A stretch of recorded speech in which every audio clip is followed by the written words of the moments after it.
They do not enter your life through threats or aggression. They arrive with confidence, charm, and an uncanny ability to make you feel understood. They seem to know you better than you know yourself. This is one of the great paradoxes of human psychology. People are controlled far more often through influence than through force. The person who breaks down your door is rarely as dangerous as the one who quietly gains access to your mind and convinces you to welcome them inside. If you understand the principles behind psychological influence, you begin to recognize hidden power dynamics in relationships, friendships, workplaces, families, and leadership. More importantly, you begin to understand why the dark triad, narcissism, psychopathy, and Machiavellianism, so often succeeds. Not because it is stronger, because it understands human vulnerabilities. Centuries ago, Machiavelli observed that people are often inconsistent, emotional, fearful, and easily influenced by appearances. Many interpreted this as cynicism. In reality, it was an attempt to see human nature as it truly is rather than as we wish it to be.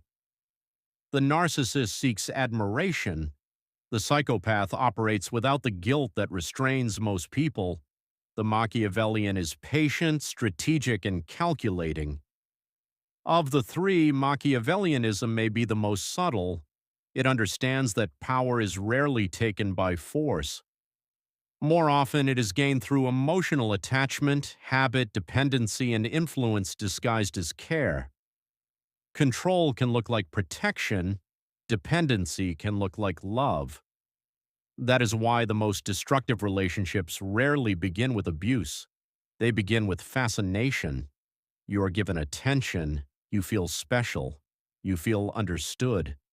Someone seems to see something extraordinary in you, and this is where one of the greatest traps of human psychology appears. We trust people too quickly when they give us emotional meaning. We mistake intensity for intimacy. We mistake dependency for love. The narcissist often achieves this by becoming whatever appears to be missing in your life. If you need support, they become understanding. If you crave passion, they become exciting. If you seek stability, they appear dependable. But the goal is not genuine connection. The goal is access to your self-esteem. The psychopath operates differently. They can be charming and persuasive, yet where most people see moral boundaries, they see opportunities. Where you hesitate because you may hurt someone, they calculate how much further they can go. Their greatest advantage is emotional detachment, the ability to cause harm without experiencing the internal conflict that would stop most people. Yet the most strategic player is the Machiavellian. They understand that people rarely resist what appears reasonable. Instead of demanding obedience, they create circumstances where resistance feels unnecessary. You believe you are making your own decisions. In reality, the conditions surrounding those decisions have already been designed. One of Machiavelli's most controversial observations was that appearing virtuous can sometimes be more powerful than actually being virtuous. To appear trustworthy, to appear generous, to appear loyal, to appear fair. For someone without a moral compass, image becomes a tool of influence. That is why the most dangerous people are often socially intelligent rather than openly aggressive. They know when to show empathy, when to remain silent, when to offer hope, when to create insecurity. They use emotional intelligence not to create connection, but to gain influence. This is where manipulation becomes difficult to recognize. Gaslighting is one example. You are told that you are overreacting. Your concerns are dismissed. Facts are quietly rewritten. Gradually, you begin to doubt your own memory and judgment. And once a person stops trusting themselves, they become easier to control. Manipulation rarely works immediately. First comes attraction, then emotional attachment, then dependence, then control. Hope plays a critical role in this process. People defend themselves against threats. but they become attached to hope. Machiavelli understood that human beings are most easily influenced when fear and desire operate together. If someone fears losing approval while simultaneously seeking affection, validation, or recognition, emotional dependence begins to develop. This is why manipulators rarely operate in one emotional state. One day they elevate you, the next day they devalue you. They offer warmth and then withdraw it. They create uncertainty and then position themselves as the solution. This is not chaos, it is conditioning. The same pattern often appears in leadership. Power rarely begins with commands. It begins with the feeling that being around a certain person makes you stronger, safer, or more important. Human psychology naturally responds to confidence and certainty. That is why charisma is often mistaken for leadership. Yet this is precisely the environment in which the dark triad thrives. The narcissist demands admiration. The psychopath sacrifices people for results. The Machiavellian creates systems of dependency in which people willingly defend the very person controlling them. From the outside, it may appear to be care, stability, or strength, but internally, something different is happening. You begin filtering your words.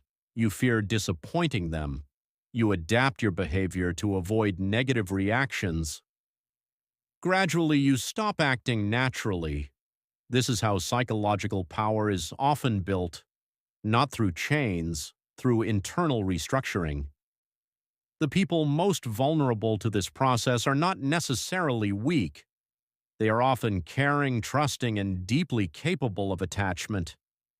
Because the ability to trust is also what makes human beings vulnerable to influence. When psychology is used without conscience, those qualities become tools of control. This is why one of the most valuable skills in modern life is not intelligence alone, it is self-awareness. A person who understands their own fears, needs, and vulnerabilities becomes significantly harder to manipulate. Manipulators carefully study emotional weak points, fear of loneliness, need for approval, difficulty setting boundaries, dependence on validation. Then they position themselves inside those vulnerabilities, not to help, to use them. Over time, you are no longer valued for who you are. You become a source of validation, influence, attention, or personal gain. The most dangerous part is that everything can appear normal from the outside. There may be no obvious abuse, no direct threats, only a persistent sense of anxiety, a feeling that you must constantly prove your worth. You begin questioning yourself. Am I good enough? Did I upset them? Will I lose their approval? Slowly, your mind stops operating freely. It begins operating under evaluation. That is what makes psychological control so dangerous. It rarely breaks a person all at once. It gradually reshapes the structure of their inner world. Machiavelli once observed that people judge more with their eyes than with their reason. Even today, this remains true. People respond not only to truth, but to appearances. Confidence creates credibility. Status creates authority. Calmness creates trust. That is why manipulators invest heavily in image, because understanding another person's emotions can be used in two very different ways: to support them or to control them. The most dangerous form of control is the one that does not feel like control. You believe you are acting freely, yet the environment has already been shaped to guide your choices. This is the essence of psychological manipulation, and the less a person understands themselves, the easier they become to influence. Psychological maturity begins not with learning how to influence others. It begins with recognizing when influence is being used against you. Not every charismatic person is dangerous. Not every strong leader is manipulative. But influence without empathy almost always becomes destructive. Because people stop being human beings. they become instruments. That is why self-respect, critical thinking, and emotional awareness are so important. The most effective manipulation is the one that convinces you everything was your own decision. Trust is not a weakness, it is a natural human need. But when trust is combined with dependency, fear, and emotional confusion, it becomes a pathway to control. The final lesson is simple: do not mistake confidence for maturity. Do not mistake influence for wisdom. Do not mistake emotional intensity for genuine connection. True psychological strength is not the ability to control others. It is the ability to recognize when someone is trying to control you. A person who truly respects you does not need to diminish you. A person who truly cares for you does not leave you living in constant anxiety.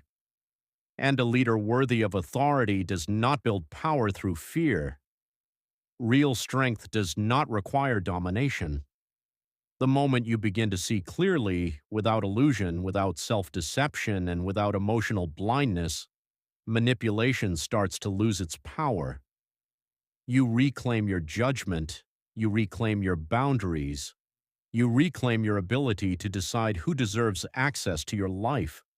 The world does not become simpler, but you become more accurate in the way you see it, and that alone makes you far more difficult to control. Because the strongest people are not those who control everyone around them. The strongest people are those who cannot be separated from their own values, their own judgment, and their own sense of self. Once you possess that kind of inner stability, manipulation loses much of its power. Not because manipulators disappear, but because they no longer find an easy path into your mind.